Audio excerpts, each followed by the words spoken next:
Welcome to RadOnc Smart Review Physics Edition. Hey, everyone. Last time, we dug into electron physics, really got why they're so good for those shallow targets. Right, surface treatments, boosts, that kind of thing. Exactly.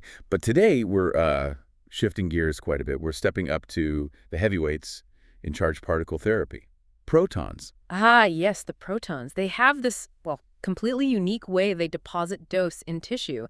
It's all about something called the Bragg peak.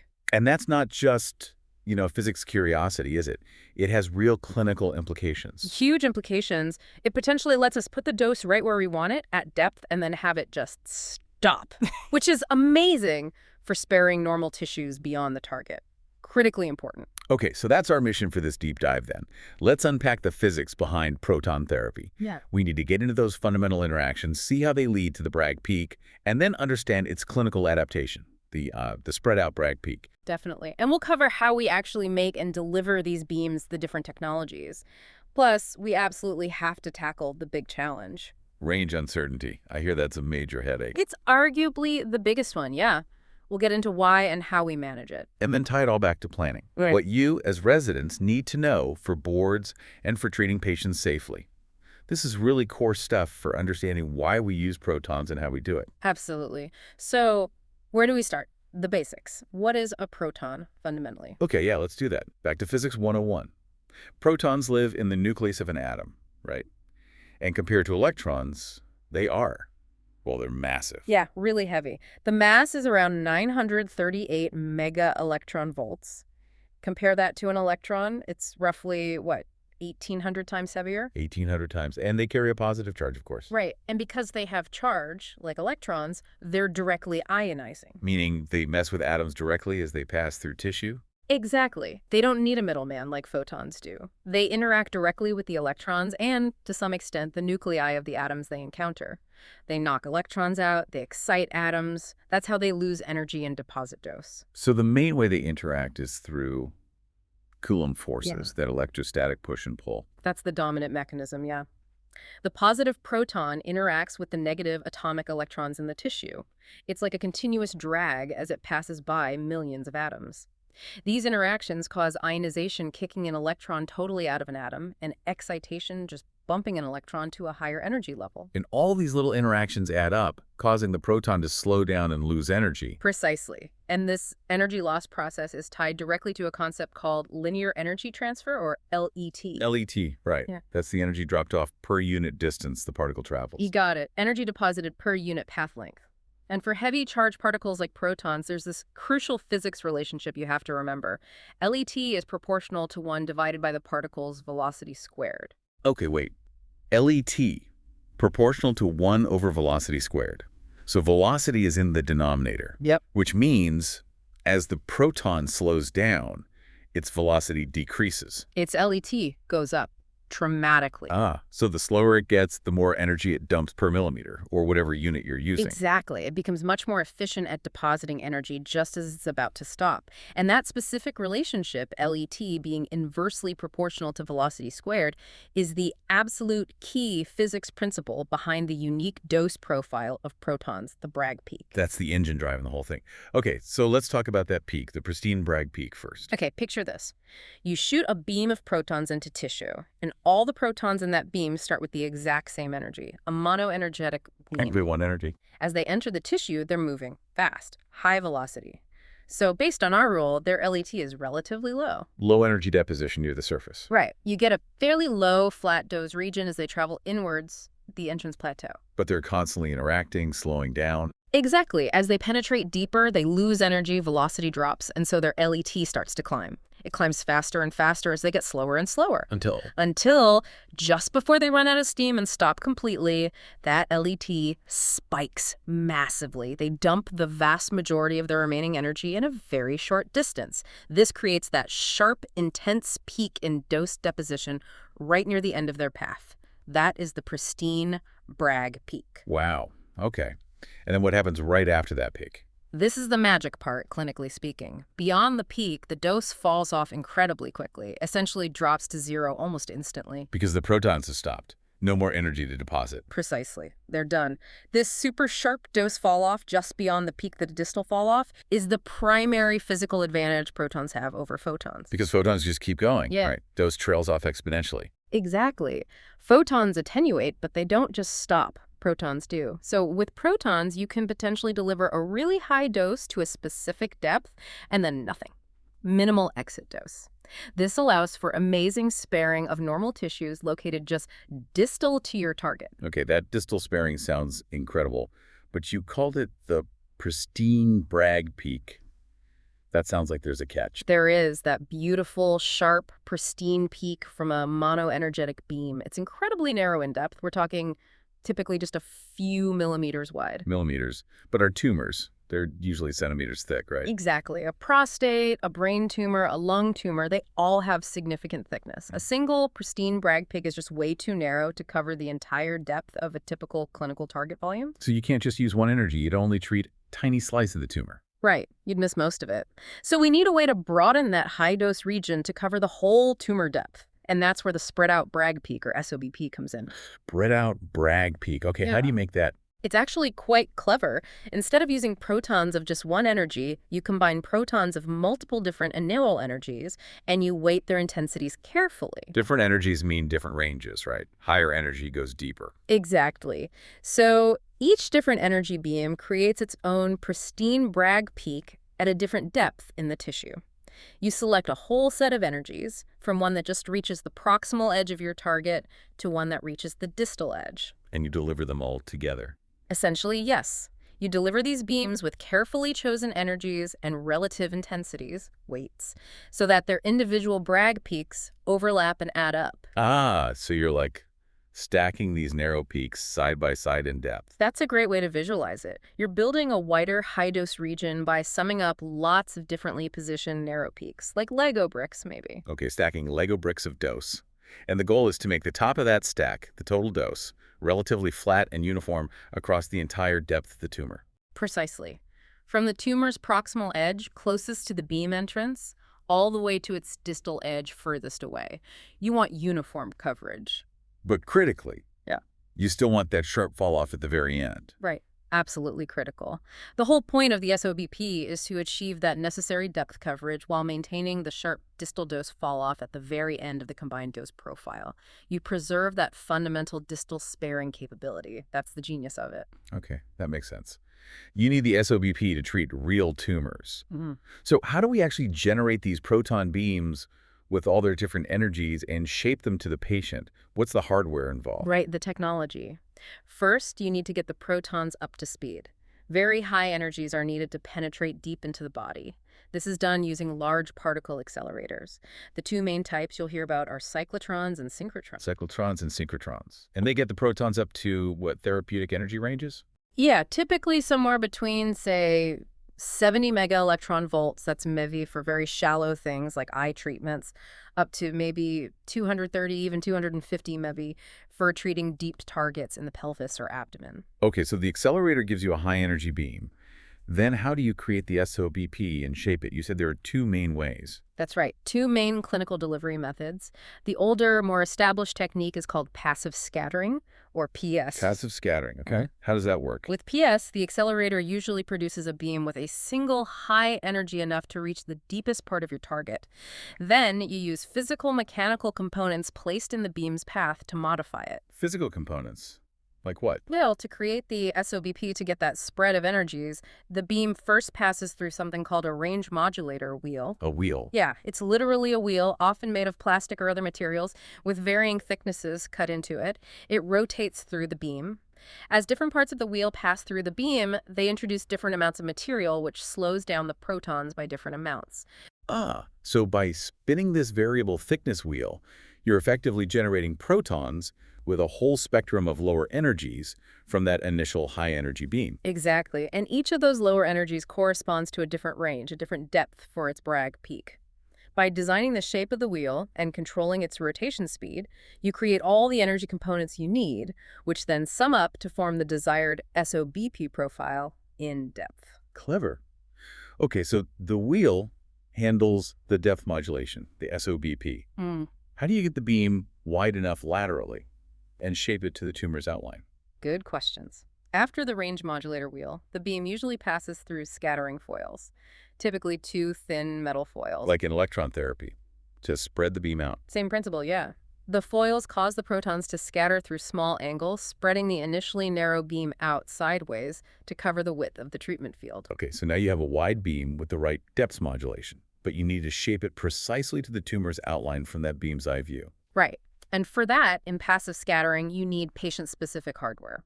First, for lateral shaping, you use patient-specific apertures. Apertures, like custom-made collimators. Exactly like that. They're usually thick blocks of heavy metal, like brass or sometimes lead, with an opening cutout that perfectly matches the projected shape of the target for that specific beam angle. Okay, so an aperture shapes the sides. What about shaping the distal edge? Tumors aren't usually flat on the far side. Right. For that, you use another piece of patient-specific hardware called a compensator. This is usually a block of plastic or sometimes wax placed close to the patient. It has a varying thickness across the beam profile. So it adds more material in some parts of the beam, less in others? Precisely. By doing that, you slightly adjust the range of different parts of the beam laterally. This allows you to make the distal edge of the SOBP conform more closely to the potentially irregular shape of the tumor's distal surface. You're basically fine-tuning the stopping point across the field. Wow. So passive scattering involves a range modulator wheel, scattering foils, a patient-specific aperture, and a patient-specific compensator for each beam. Sounds like a lot of custom stuff. It is, and that points to the drawbacks. Designing and manufacturing those custom apertures and compensators for every single treatment field takes time, effort, and money. Any other downsides? Yes, a couple of big ones. First, it's not very efficient in terms of proton use. You're starting with a high-energy beam and then deliberately degrading it and scattering it, which means a lot of protons are lost or don't contribute optimally to the dose. Second, and this is a major concern, passive scattering generates significant secondary neutron contamination. Neutrons. Where do they come from? They're produced when the primary protons smash into the nuclei of the atoms and all that hardware. The modulator wheel, the foils, the apertures, the compensator. These nuclear interactions create neutrons. And those neutrons contribute unwanted dose. Yeah, they contribute a low-level dose throughout the patient's body, far from the target volume. This is particularly undesirable in pediatric patients where minimizing long-term risks like secondary cancers is paramount. Okay, so PS established, uses hardware, less efficient, significant neutrons. Right. What's the alternative? You mentioned a newer technique. Right. The other main approach is pencil beam scanning, or PBS, sometimes called spot scanning. It's fundamentally different. How so? Instead of making a wide beam and shaping it down, PBS starts with a very narrow, focused beam, the pencil beam, maybe just a few millimeters wide, and then it uses powerful magnets to steer this tiny beam very precisely across the target volume. The magnets steer the beam, so no physical shaping devices. Exactly. No patient-specific apertures or compensators needed. The magnets do all the lateral shaping electronically. It's like using a very fine-tipped pen to paint the dose onto the tumor spot by spot. Painting the dose. I like that. How does it handle the depth, the SOBP? It uses a technique called energy layering. The accelerator delivers protons at one specific energy, usually corresponding to the deepest layer of the target volume you want to treat. Starts at the back of the tumor. Typically, yes, distal to proximal. The magnetic scanning system then moves the pencil beam across that deepest layer, stopping at discrete points, the spots. At each spot, it delivers a pre-calculated number of protons, or dwells for a specific time, to build up the required dose in that tiny volume. Okay, so it paints one layer deep inside the tumor. Yeah. Then what? Once that deepest layer is fully painted, the accelerator quickly changes its output energy to a slightly lower value, corresponding to the next shallower layer of the target. And the magnets paint that layer. Exactly. The scanning process repeats across this new depth. And this continues, layer by layer, with the energy decreasing for each subsequent layer, moving from the distal side of the target towards the proximal side until the entire 3D target volume has been painted with the prescribed dose. That sounds incredibly precise and flexible. What are the main advantages of PBS? Well, a huge one is getting rid of the patient-specific hardware. No apertures, no compensators.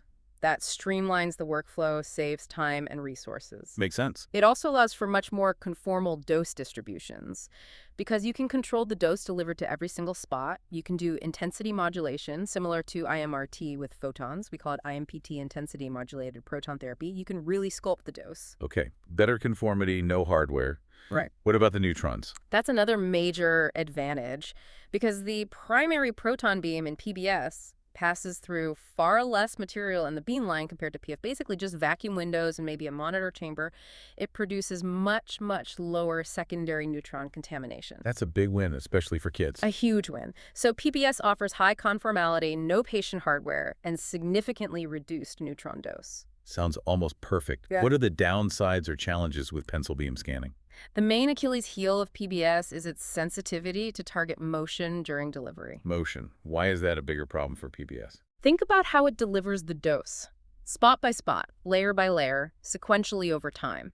If the tumor or nearby organs are moving, say, due to breathing or bowel gas, or even just small drifts during treatment while the beam is painting, The spots might miss their intended target location. exactly. A spot intended for the tumor might land in adjacent normal tissue, or a spot intended for normal tissue might hit the tumor. This misalignment between the planned spot positions and the actual moving anatomy is called the interplay effect. Interplay effect. And that can mess up the dose distribution. It can significantly degrade it. You can end up with unintended hot spots or cold spots within the target or at the edges, potentially compromising tumor control or increasing toxicity. Managing motion is a critical aspect of PBS delivery. It also requires incredibly precise beam control, steering, and dosimetry monitoring systems. Okay, so PBS newer, magnetic steering, energy layering, no hardware, low neutrons, high conformality, IMPT possible. But T more sensitive to motion. That PS Visas PBS comparison seems really fundamental. It absolutely is. You need to know the pros and cons of each. Now, we've focused on the main way protons lose energy, those Coulomb interactions causing ionization and excitation leading to the Bragg peak. But protons can also undergo nuclear interactions. Nuclear interactions, you mean hitting the nucleus itself? Yes, these happen less often than the interactions with atomic electrons, but they're not negligible. They have consequences. Like what? Well, when a proton interacts strongly with a nucleus, it can be absorbed, or it can scatter off elastically or inelastically, sometimes breaking the nucleus apart. These events contribute a small amount of dose outside the main Bragg peak, both in the entrance region, and sometimes creating a little low-dose tail that extends slightly beyond the nominal range. So they blur the edges a bit. A little bit, yes. But perhaps more importantly, these nuclear interactions produce secondary particles, things like lower energy protons, neutrons, and even heavier nuclear fragments like alpha particles. And these secondaries go off in different directions. Right. They contribute to the dose outside the main beam path, affecting the lateral penumbra, and also contribute to the overall integral dose the patient receives, including that whole-body neutron dose we talked about, especially with PS. These nuclear interactions are also why the number of primary protons in the beam, the fluence, actually decreases slightly as the beam travels deeper, even before it reaches the Bragg peak. Some protons get taken out of the primary beam by these interactions. Interesting. You mentioned lateral penumbra again. We established the distal edge is super sharp. What about the side edges, the lateral penumbra? How does that behave? This is a really important distinction and sometimes a point of confusion. While the distal fall-off is the star feature, the lateral edge of a proton beam actually gets wider or fuzzier the deeper the beam penetrates into tissue. So the beam kind of balloons out sideways as it goes deeper. It doesn't stay perfectly focused. Exactly. It broadens significantly with depth. Think of it like the beam profile, getting less sharp on the sides the further it travels. What causes that lateral broadening? It's mainly due to the accumulation of many small angle deflections caused by Coulomb scattering off the atomic nuclei this time, not just the electrons. Nuclear scattering events also contribute. All these tiny pushes sideways add up as the proton travels. So, paradoxically, while the stopping point is sharp, the side definition gets worse with depth. That's the key takeaway. And often, the lateral penumbra of a proton beam at a given depth can be wider or less sharp than the penumbra of a high-energy photon beam, like from IMRT, at the same depth. Wow, okay, so maybe a mnemonic. Yeah. Distal is sharp, lateral is spread. Yeah, or distal sharp, lateral broadens with depth. Just remember that contrast. Don't assume protons are sharp in all dimensions. Sharp distally, broadens laterally. Got it. Distal sharp, lateral broadens. Okay, how do we define the range then? Is it the absolute stopping point? Clinically, the range is usually defined not as the very end, but as the depth where the dose on the distal side of the SOBP falls to, say, 80% or 90% of the maximum dose. The distal 80% or 90% depth. Makes sense. And you mentioned energy determines range. Is there a rule of thumb for that? There is. It's not linear, which is important. The range of protons in water, measured in centimeters, is roughly proportional to the initial proton energy in MeV raised to the power of about 1.7. Range proportional to energy to the 1.7 power. So not E squared, not just E to the 1.7. Right. And because the exponent is greater than 1, it means the range increases rapidly as you increase the energy. What's the implication of that? It means that even a small error or instability in the energy delivered by the accelerator can translate into a noticeably larger error in the actual depth the protons reach in the patient. Precision energy control is vital. Which brings us neatly to the big one, range uncertainty. You said this is the main challenge. It really is, because that Bragg peak is so sharp. Knowing exactly where it's going to land inside the patient is absolutely critical. And unfortunately, we don't know exactly. Why not? What makes it so hard to predict the range perfectly? The single most significant source of this uncertainty, and you really need to burn this into your memory, comes from the process of converting the planning CT scan data into the information the proton planning system needs. The CT scan. That gives us Hounsfield units, right? Density information. It gives us Hounsfield units, HU, which reflect how much the tissue attenuates X-rays. That depends mainly on electron density and, to some extent, atomic number. But protons slow down primarily based on interactions with electrons, so their stopping power depends mostly on electron density and slightly differently on atomic composition than X-ray attenuation does. So CT numbers don't directly tell you proton stopping power. No, not directly. We have to convert the HU values from the CT scan into proton stopping power ratios, SPR, relative to water. This conversion relies on calibration curves, usually measured in phantoms, that relate HU to SPR. And that conversion isn't perfect. It's definitely not perfect. There are several reasons. First, the CT scanner calibration itself might drift slightly over time. Second, CT images can have artifacts like beam hardening near bone or metal that distort the HU values. Third, and fundamentally, the conversion relies on assumptions about the average elemental composition of tissues based on their HU value. Assumptions? Yeah.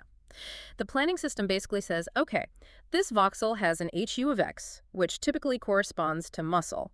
We'll assume it has the standard elemental composition of muscle and assign it the corresponding SPR.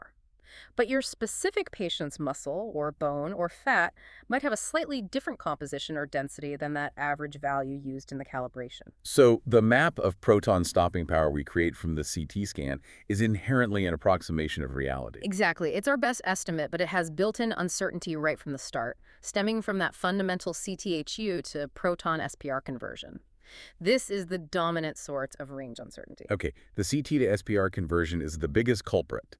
What else contributes to the overall range uncertainty? Other factors definitely play a role. There are day-to-day variations in how the patient is set up on the treatment table. Even small shifts can change the path length through different tissues. Like setup errors. Right. Then there are anatomical changes during the course of treatment. Patients might lose or gain weight. Tumors might shrink. Edema might resolve. Air cavities might change shape or fill with fluid. All these things can alter the tissue composition and density along the beam path compared to the initial planning CT. And internal motion. Yes, significant internal organ motion, like breathing, moving the lungs and diaphragm, or changes in bladder or rectal filling can also change the tissue the beam sees from one day to the next, or even during a single treatment fraction. So it's a combination of imaging inaccuracies, conversion issues, setup variations, and patient changes over time. What's the typical magnitude of this combined uncertainty that we have to plan for? This seems like a really key number. It absolutely is. You should have a figure in your head. Typically, the combined range uncertainty is estimated to be somewhere in the range of, say, 2.5% to 3.5%. Percent of the range. Yes, percent of the beam range. And in some situations, especially with complex anatomy or artifacts, it might even be estimated as high as 5% of the range. Wow. 2.5 to 5% of the range. Plus, you have to add an additional margin, usually something like 1 to 3 millimeters, just to account for the pure geometric uncertainty of daily patient setup and image guidance limitations. Okay, so let's say a beam has a range of 20 centimeters. 3% of that is 6 millimeters. Add, say, 2 millimeters for setup.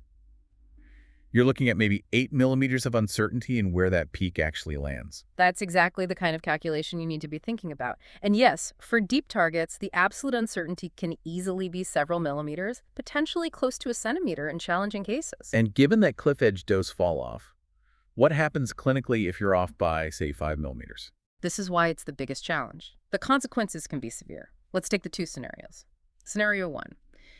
Your calculation predicts the range is longer than it actually is. The beam stops short in reality. That's an undershoot. Meaning the back part of the tumor doesn't get the full dose? Exactly. The high-dose Bragg peak falls short of the distal edge of the target volume. You significantly underdose the distal portion of the tumor. What's the likely consequence of underdosing the tumor? Tumor recurrence. Right. High risk of local failure. Now, scenario 2. Your calculation predicts the range is shorter than it actually is. The beam goes further than intended. That's an overshoot. So the high-dose peak lands beyond the target. Yes. It extends into the normal tissues located immediately distal to the target. And remember, you might have chosen protons specifically because there was a critical, sensitive structure right there, like the spinal cord, brainstem, optic nerve, heart. Oh, no. So an overshoot could dump a massive unintended dose right onto a critical organ. Precisely. Potentially causing catastrophic, irreversible damage and severe toxicity. So undershoot risks recurrence, overshoot risks severe toxicity. And because the fall-off is so sharp, even seemingly small range errors within that typical uncertainty band of a few millimeters can have huge dosimetric consequences. You've nailed it. That's the crux of the problem. Range uncertainty, driven primarily by that CT to SPR conversion, coupled with the sharp distal fall-off, is the #1 physics challenge we have to grapple with in proton therapy planning and delivery. Let's make that concrete. Yeah. You mentioned a skull-based tumor earlier near the brainstem. Right. Imagine you're treating a chordoma, maybe it's abutting the brainstem. You design your proton beams very carefully, aiming to stop the SOBP right at the interface, delivering maybe 70 GRBE to the tumor while keeping the brainstem dose very low. Let's say one of your beams needs a range of, 15 centimeters to reach that distal edge. Okay, 15 centimeters. But apply our uncertainty rule. Let's be optimistic. Say 3% range uncertainty. 3% of 15 centimeters is 0.45 centimeters, so 4.5 millimeters. Add maybe 2 millimeters for setup uncertainty. That's 6.5 millimeters total potential range error for that beam. 6.5 millimeters. Now, what if that beam overshoots by 6.5 millimeters due to that uncertainty? That means the high-dose region, the Bragg peak, extends 6.5 millimeters into the brainstem, where you plan for essentially 0 dose. That would be devastating. Absolutely devastating. That's why managing this uncertainty isn't just a technicality. It's fundamental to patient safety. Okay, point taken. Range uncertainty is critical. Yeah. So how do we manage it? What strategies do planners use to mitigate this risk? There are several layers of defense built into the planning process. The most basic one is adding margins. Margins specifically for range uncertainty. Yes. In addition to the usual CTV to PTV margin for setup and microscopic spread, proton plans often incorporate specific distal and sometimes proximal margins based on the estimated range uncertainty for each beam. You're essentially creating a buffer zone in depth. Kind of like a range-specific PTV expansion. Conceptually, yes. You extend the high-dose region slightly beyond the target's distal edge to ensure coverage, even if the beam undershoots a bit. And you might pull the proximal edge back slightly to protect tissues in front if it overshoots. Okay, margins are one tool. What else? Beam angle selection is absolutely crucial. When you're designing the plan, you actively try to avoid aiming beams such that critical structures lie directly in the potential overshoot path. So you try to aim the beam so if it does go too far, it ranges out into something less important. Exactly. Aim for it to overshoot into less critical tissue, like muscle or fat, or even into air within a sinus cavity, rather than pointing it straight at the spinal cord or the optic chiasm. You choose beam angles that are inherently safer in the face of uncertainty. Smart. What about more sophisticated planning techniques? This is where robust planning, or robust optimization, comes in. It's become pretty much standard practice in modern proton therapy. Robust optimization. What does that involve? Instead of just optimizing the plan for the single nominal scenario based on the planning CT and assuming perfect setup. Which we know isn't reality. Which we know isn't reality, exactly.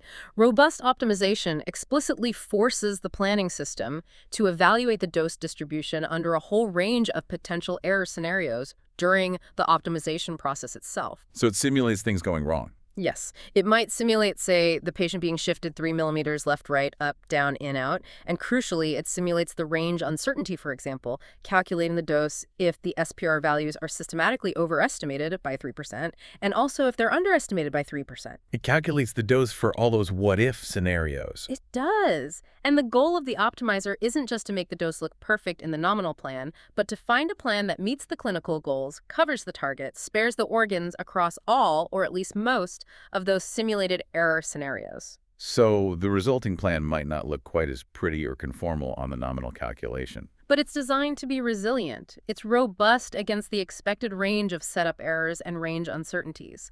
You're trading maybe a tiny bit of theoretical optimality for practical, real-world safety and reliability. Planning for imperfection, basically. That's a good way to put it. It's about ensuring the plan is safe and effective even when things aren't absolutely perfect on the day of treatment. Okay, that makes a lot of sense. Let's shift slightly to another key concept, relative biological effectiveness, RBE. We said protons have higher LET, especially in the peak. How does LET connect to RBE? Right. Higher LET means the energy is deposited more densely along the particle's track. This dense ionization tends to cause more complex, clustered DNA damage, which is generally harder for cells to repair accurately compared to the sparser damage caused by lower LET radiation like photons. So more complex damage per unit of energy deposited. Essentially, yes. Which means that for the same amount of physical absorbed dose, measured in gray, high LET radiation like protons tends to cause more biological damage or cell killing. The relative biological effectiveness, RBE, is the factor that quantifies this difference. So RBE compares the biological punch of protons versus photons for the same physical dose. Exactly. It's defined as the ratio of the dose of a reference radiation, usually high-energy photons, to the dose of the test radiation, protons, required to produce the same level of biological effect. Okay. Now, is the RBE of protons always the same? Biologically, no. The true RBE actually varies. It depends on several factors. The LET itself, so it changes with depth, being highest near the Bragg peak, the type of tissue or cells being irradiated, the dose delivered per fraction, and even the specific biological endpoint you're looking at, like cell survival, tumor control, or normal tissue damage. It's complex. It varies. But what do we do clinically? We can't track all that variation for every patient, can we? No, that's currently too complex for routine clinical practice. So for decades, the established clinical standard worldwide has been to use a single generic constant RBE value for protons, and that value is 1.1. 1.1. Always. Yeah. Clinically, yes. The convention is RBE equals 1.1. We basically assume, for planning and prescription purposes, that proton dose is uniformly 10% more biologically effective than photon dose, everywhere in the beam, for all tissues, for all dose levels. Even though we know biologically it's more nuanced than that, Yeah. especially at the Bragg peak where LET is highest. Correct. It's a pragmatic simplification. There's a lot of ongoing research into variable RBE models that try to account for the dependence on LET and other factors, and maybe one day those will be clinically implemented. But for now, and definitely for your board exams, you need to know and use the standard clinical convention. RBE equals 1.1. Okay, RBE equals 1.1 clinically. How does that factor into the dose prescription and planning? Do we prescribe physical dose or something else? We prescribe the dose in biologically weighted units called gray RBE. You might see it written as GRBE or sometimes CGE, cobalt gray equivalent, though GRBE is more common now. This represents the dose that is considered biologically equivalent to that same number of gray from high-energy photons. So the prescription is already biologically weighted. How does the planning system handle this? It calculates physical dose first, right? Yes. The planning system uses physics algorithms to calculate the actual physical absorbed dose in gray, joules per kilogram, deposited by the protons throughout the patient. Then, to get the dose in gray RBE that we use for evaluation and prescription, it simply multiplies that physical dose by the assumed RBE factor. So the formula is prescribed dose in GRBE, physical dose in GRBE. Prescribed dose GRBE, physical dose G1.1. Let's nail this calculation down. This smells like a board question. Suppose a proton plan prescribes, let's say, 66 GRBE to the target volume. We're using the standard clinical RBE of 1.1. What was the actual physical absorbed dose in gray calculated by the planning system? Okay, let's work through it. We have the formula. Prescribed dose, GRE, physical dose, GRBE. We know prescribed dose is 66 GRBE and RBE is 1.1. We want a physical dose. Right, so we need to rearrange the formula to solve for physical dose. We divide both sides by RBE. Physical dose, GI, prescribed dose, GI, RBE, RBE. Okay, so physical dose equals 66 GI RBE divided by 1.1. Yep, and 66 divided by 1.1. You can think of 1.1 as 1110. So dividing by 1.1 is like multiplying by 11. 66 times 10 is 660. 660 divided by 11 is 60. 60. 60 gray physical dose. Correct. The planning system aimed to deliver a physical dose of 60 GI. Multiplying that by the RBE of 1.1 gives the biologically equivalent prescribed dose of 66 g RBE. You absolutely need to be able to do this conversion quickly and correctly both ways. Definitely practice that one. Physical dose, prescribed dose 1.1. Got it. Okay, let's circle back quickly to range uncertainty. Since it's such a big issue, can we actually verify the range in the patient during treatment? Can we see where the Bragg peak is landing? That's the holy grail, really. Yeah. But unfortunately, routine, real-time, in vivo range verification is still not clinically widespread. It remains a major challenge. So we can't just take an image and see the peak? Not easily, no. There are techniques under investigation. One approach is to use PAE scanning shortly after treatment. Some of those nuclear interactions we mentioned produce short-lived positron-emitting isotopes like carbon-11, nitrogen-13, oxygen-15 along the beam path. A PATE scan can map the distribution of this induced radioactivity, which is related to, but not exactly the same as, the dose distribution and the Bragg peak location. So peak can give some information, but it's indirect and maybe delayed. Right. Another approach being researched is detecting prompt gamma rays. These are high-energy photons emitted almost instantaneously when the protons interact with nuclei in the tissue. Detecting the pattern of these prompt gammas could potentially provide real-time information about the proton range. But these are mostly research tools for now. Largely, yes. Some centers might use post-treatment PT in specific cases, but real-time prompt gamma imaging is still primarily experimental. So for routine clinical practice today, we don't have a reliable method to directly visualize the Bragg peak's position inside the patient during delivery. Which means we have to rely heavily on... We rely heavily on robust planning building in those margins, using careful beam angles, employing robust optimization, and on meticulous image-guided radiotherapy, IGRT. Using daily imaging like orthogonal X-rays or cone beam CT to align the patient as accurately as possible to minimize the geometric setup uncertainties, which are one component of that overall range uncertainty. Accurate setup is critical. Okay, so robust planning and precise IGRT are our main weapons against range uncertainty right now. Let's try to solidify some of this with analogies. You compared the SOBP to stacking Lego bricks of dose. Yeah, stacking narrow, pristine peaks to build a wider, uniform dose region. And the range uncertainty challenge. You used the analogy of throwing paint balloons earlier.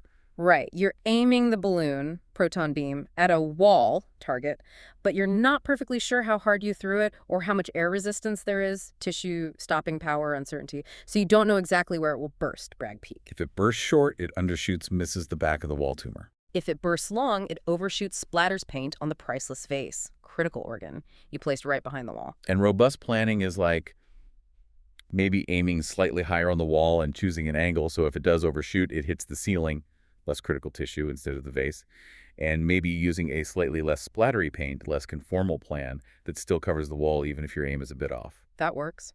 Trading pinpoint accuracy for guaranteed coverage and safety given the throwing uncertainties, and the RBE of 1.1. Maybe the proton paint balloon uses paint that's just inherently 10% more staining or damaging than the paint from the photon spray can, even if you apply the same physical amount. I like it. A slightly hotter paint. Good analogies. Okay, hopefully those help visualize things. Yeah. So putting this all together, where does proton therapy really offer a clear clinical advantage over advanced photon techniques like IMRT or VMAP? The single biggest driver, the clearest indication, is when you have a target volume situated right next to or immediately in front of critical dose-sensitive normal structures that absolutely must be spared. It all comes back to leveraging that sharp distal dose fall-off. Where sparing the tissue beyond the target is paramount. Can you list some classic examples again? Sure. Pediatric tumors are a major one. Reducing the overall integral dose to minimize late effects like secondary cancers and developmental issues is huge for kids. Makes sense. Central nervous system tumors, especially near the brainstem, spinal cord, optic nerves, chiasm places where even low doses of radiation can cause severe neurological deficits.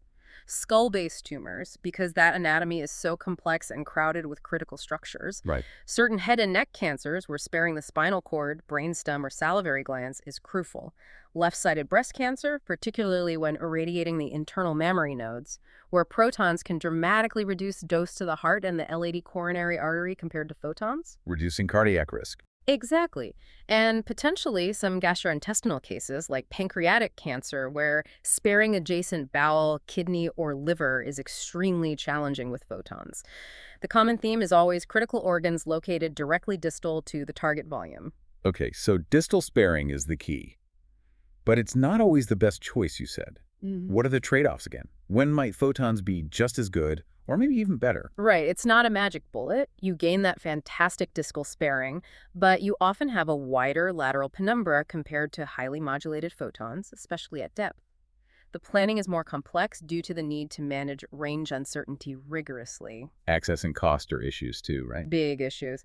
Proton therapy centers are still much less common than LINAC facilities, and the cost of building and operating them is substantially higher. Then there's the secondary neutron dose with passive scattering systems, And the motion sensitivity with pencil beam scanning. which requires careful motion management strategies, adding complexity. So you have to weigh the benefits against these trade-offs. So in what situations might the advantage of protons be minimal, or photon therapy might be preferred? Well, if distal sparing isn't the primary clinical driver, if there aren't highly sensitive organs immediately behind the target, then the main advantage of protons might be lost. Also, if the target has an extremely complex shape laterally, sometimes the superior modulation capabilities of state-of-the-art photon techniques like VMAT might actually provide better overall conformality, even considering the exit dose. It really depends on the specific clinical scenario, the anatomy, the dose constraints, and practical factors like availability and cost. It's a case-by-case decision, Yeah. weighing all the factors. Okay, this has been incredibly informative. I think it's time we put some of this knowledge to the test with a board review blitz. You ready? Let's do it. Fire away. Question 1. The spread-out Bragg peak, SOBP, in proton therapy is necessary to achieve which primary goal? A. Sharpen the lateral penumbra of the proton beam. B. Increase the relative biological effectiveness, RBE, within the target. C. Deliver a uniform dose across the finite depth of the clinical target volume. D. Reduce the neutron contamination produced by passive scattering systems. Okay, analyzing the options. SOBP, why do we need it? Because the pristine peak is too narrow. We need to cover the tumor's thickness. Option A, lateral penumbra. No, SOBP is about depth. The lateral penumbra broadens anyway. Option B, increase RBE. No, that's a biological property, not the goal of creating the SOBP, and clinically we assume RBE 1.1 anyway. Option D, reduce neutrons. No, creating an SOBT with passive scattering actually generates neutrons. Pencil beam scanning reduces neutrons, but that's not the SOBP itself. Option C, deliver uniform dose across the target depth. Yes, that's exactly why we combine multiple pristine peaks. So the answer is C. Correct. Understanding the why is key. Question 2. Which factor is considered the most significant source of uncertainty when planning proton therapy treatments, often requiring specific margins or robust optimization techniques? A. Variation in the proton beam RBEB. Daily setup variations of the patient. C. Inaccuracy in converting CT Hounsfield units to proton stopping power ratio. D. Lateral scattering of protons causing penumbra broadening. All right, focusing on uncertainty sources, especially impacting range. A. RBE variation is a biological uncertainty, relevant, but not the main driver for range uncertainty margins or robust planning in the physical sense. B. Daily setup variations. Yes, these contribute significantly to geometric uncertainty and require margins, but they aren't usually considered the most significant intrinsic planning uncertainty for range prediction itself. D. Lateral scattering. That affects the beam width number, not the accuracy of predicting its depth penetration. C. Inaccuracy in converting CTHU to proton SPR. Yes, as we discussed, this fundamental limitation in translating CT data to how protons slow down is widely considered the dominant source of uncertainty in predicting the beam's range. This is the big one driving robust optimization. So the answer is C. Absolutely. C is the primary culprit for range uncertainty. Question 3. A proton therapy plan prescribes 66 GJ RBE using the standard clinical RBE of 1.1. What is the approximate physical absorbed dose in gray delivered by the protons? A. 55, B. 60 Gi, C. 66 Gi, D. 72.6 G. Okay, the calculation. Formula. Physical dose. Prescribed dose, GI-RBE, RBE. We have prescribed dose, 66 GI-RBV, and RBE was 1.1. So physical dose equals 66, 1.1. We did this one before. 66 divided by 1.1 equals 60. So the physical dose is 60 gray. That corresponds to option B. Perfect. 60 Gi is correct. Got to know that calculation. Final blitz question. Comparing pencil beam scanning, PBS, proton therapy, to passively scattered PS proton therapy, pencil beam scanning generally offers the advantage of A. Lower sensitivity to target motion during delivery. B. Significantly reduced secondary neutron production. C. No requirement for patient-specific range compensators. D, both B and C. Okay, PBS advantages versus PS. Let's check the options. A, lower sensitivity to motion. No, we established PBS is more sensitive to motion due to the interplay effect, so A is false. B, reduced neutrons. Yes, PBS avoids most of the beamline hardware, so neutron production is much lower than PS, so D is true. C, no need for compensators. Yes, PBS uses energy layering to conform the distal dose, eliminating physical compensators, so C is true. Since both B and C are advantages of PBS, the correct answer is D. Excellent reasoning. D it is. So those key concepts really are testable. SOBP, purpose, PSVS, PBS, differences, range uncertainty, source and management, Right. and the RBE calculation. Mastering those is crucial. Absolutely. And when you're studying, really focus on the underlying principles. Why is the Bragg peak sharp distally? Why does lateral penumbra broaden? Why is the CT to SPR conversion uncertain? Why is PBS sensitive to motion? Understanding the why makes it stick much better than just memorizing facts. Great advice. And look, this is dense material.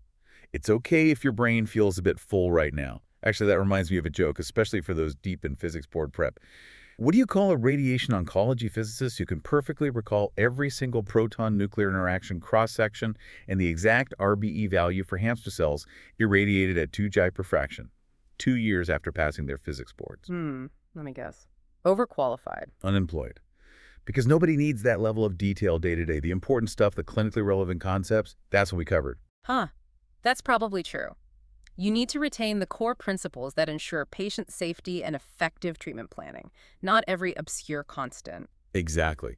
Proton physics has its complexities for sure, but understanding these fundamentals, the Bragg peak, SOBP, delivery methods, range uncertainty, RBE, that's what allows us to use this powerful tool safely and effectively. So let's quickly recap the main takeaways from our deep dive today. We started with the unique Bragg peak dose pattern, low entrance dose, sharp peak at depth, rapid distal falloff. We saw why the spread out Bragg peak, the SOBP, is clinically essential to cover tumor depths by combining multiple energies. Then we contrasted the 2 main delivery methods. Passive scattering, older, uses range modulator wheel. Scatterers, patient-specific apertures, compensators generate significant neutrons. Versus pencil beam scanning, newer magnetic steering, energy layering, no patient hardware, much lower neutrons but more sensitive to motion. We hammered home the crucial difference: the sharp distal edge of the proton beam versus its broadening lateral penumbra with increasing depth.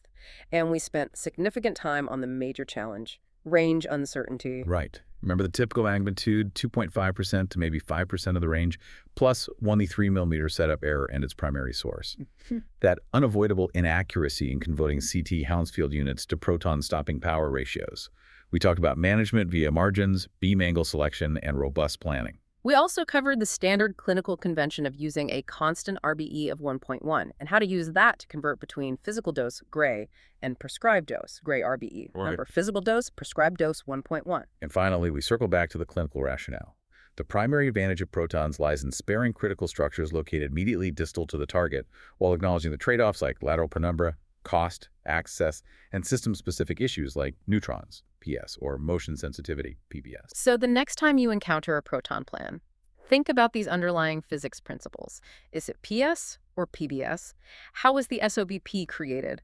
What range uncertainty margins were used? How is robustness ensured? How does the RBE factor into the prescribed dose? Absolutely. And here's a final thought to leave you with.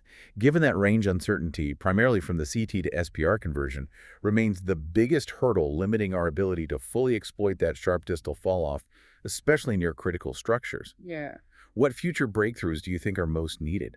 Will it be better imaging like Proton CT, more sophisticated variable RBE models in planning, or real-time in vivo range verification during delivery? What will truly unlock the next level of precision in proton therapy? Something to definitely keep an eye on as the field evolves. Indeed. Complete practice oral boards at radoncSmartLearn.com and subscribe to RadOnc Smart Review for our next episode. Thanks for tuning in.